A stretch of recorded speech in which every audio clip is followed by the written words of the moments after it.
Thank you for this question. And if you ask me, when a company starts its operation, I come from a company called Advy, who recently ventured in Indian market in IVF space.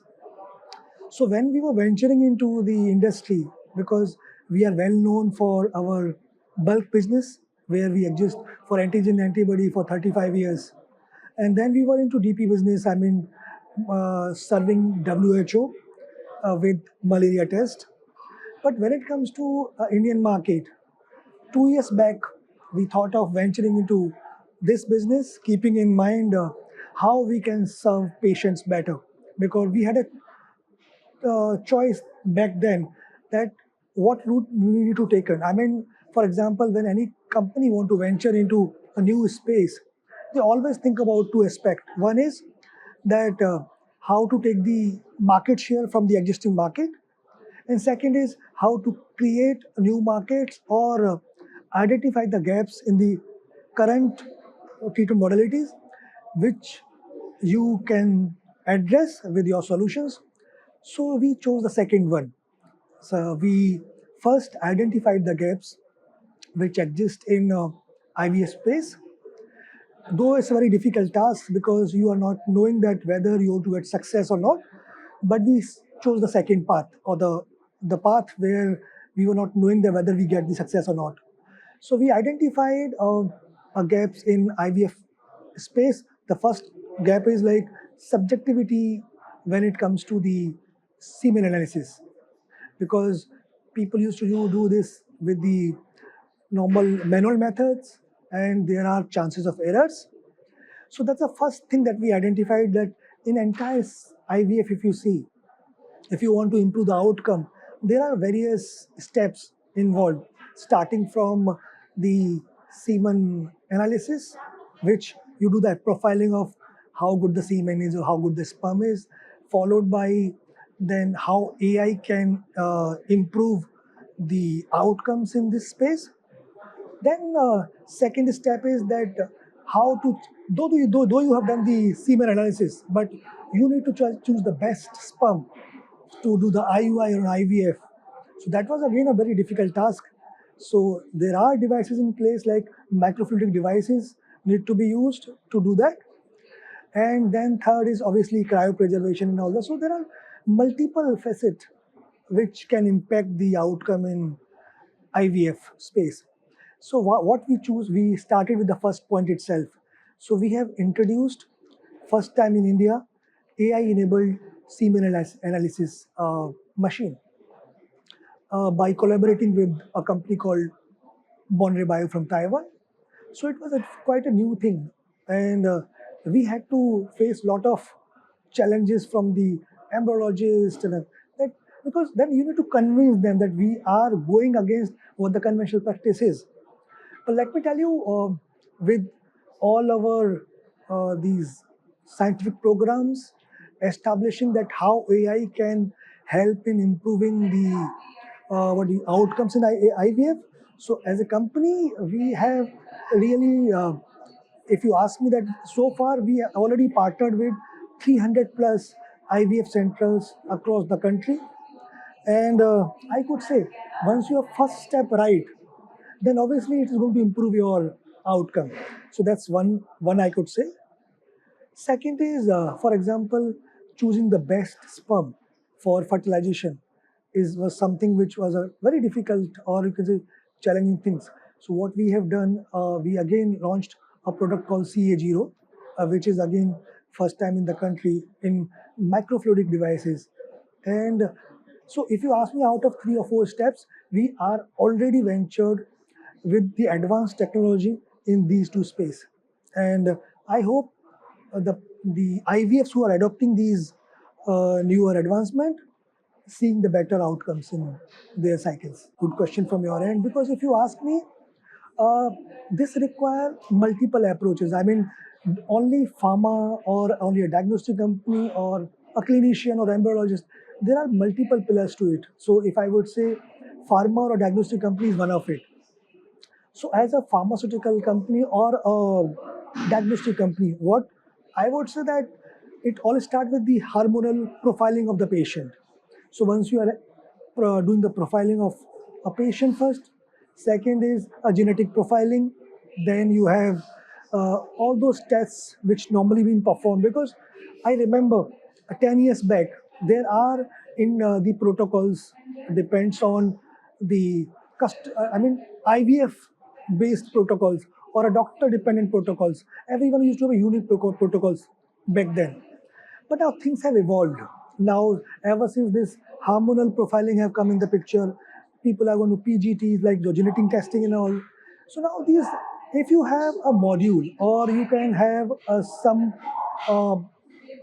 application where you can integrate all these results together, and then you are taking your uh, informed decision, can help in. Because now recently I heard one of the IVF chain is going beyond the conventional method. They are going with the home IVF concept. Home IVF means what they are saying today, that patient need not to come every time to the IVF centers.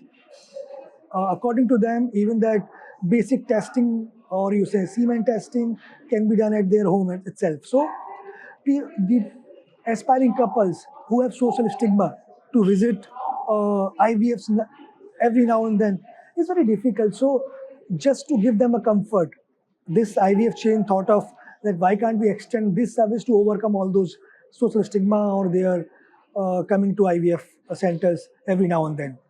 So these are few things are coming up which can address this challenge. But let me tell you one thing: no, not only a pharma company or diagnostic company can do the entire thing, entire bit. So you need a support from a clinician, an embryologist, as well as the patient itself. So lot of programs need to be done to make the patient aware, or the your aspiring couple need to be trained or make aware with these public awareness programs, that what all things can be done under the umbrella. Once they are informed, then you see you are speaking to someone who are already informed about the outcomes and everything. So that's required if you want to go for a personalized treatment. So first your aspiring couple need to be well informed about the outcomes, the procedures. So then once this happens, obviously your treatment will have a better chances of success. So again, as I mentioned, that in entire this value chain or ecosystem, a pharma or a diagnostic company is not the only player who can change the dynamics. It requires a better collaboration and collaboration from the all the stakeholders if you want to bring the change. So the as you mentioned, that one is the researchers for sure. Second is the embryologist, and then clinicians, as well as the patient. So all these four pillars are the one who are responsible to bring change in entire ecosystem. So as a pharma or a diagnostic company, I need to collaborate with all these four. So when it comes to clinicians, so the first point, I need to find out the pain point of clinicians in the or the what are the gaps exist in the current treatment modality.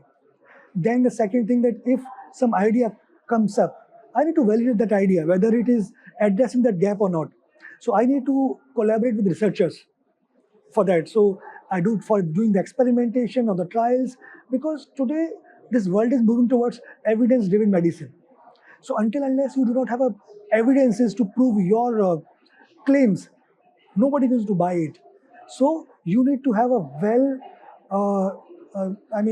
documented research in place to claim something. Then after doing that collaboration with researchers, then I need to convince the embryologists, the real users, because you cannot miss out embryologists from out of the picture. So they need to be briefed about usability of the new product. And then obviously the collaboration with the patient, with lot of media campaigns and your print media campaigns wherein your patients get aware about the newer things coming in. So it will be easier for a clinician or an embryologist to convince them on new diagnostic techniques. Or otherwise, whenever the patient visit to any IVF center, and when you talk about new things, they always question about how does it help me getting the better success rate and all that. So to answer these questions, we need to collaborate with all these four pillars. So, as I mentioned, clinician, embryologist, then followed by researchers and patient. All these four are integral part of ecosystem. You need to convince them first if you come up with any new things. Yeah. So one more thing I want to tell you. So, as an Advy, what are we doing in last 2 years? If you ask me, I would say the first thing we did, we brought a machine called X1 Pro, which is AI-enabled uh, semen analyzer, which gives you an extensive profile report of a semen, including your mortality, then concentration. So all these things you'll get from within 3 minutes. Then it comes about. Then recently, then we post launching the product from the market, we got the feedback that there's something called DFI, DNA fragmentation index. This is again very crucial factor which decide the outcome in IVF space or success rate of IVF. So what we did then, we worked upon it. Now our partner in Taiwan ready with the solution with it. So now we are coming out with a machine which has got not only semen analysis, but also it offers your DFI, DNA fragmentation index. So, and the beauty is DFI is not new to the India, but what new to the India is whatever the machine or the methods available in India as of now were giving the profile only for yes, there is a DNA fragmentation, but whether it is single strand or double strand, there was no clue about it. None of the existing method were equipped to tell us that whether it's a double strand or single strand.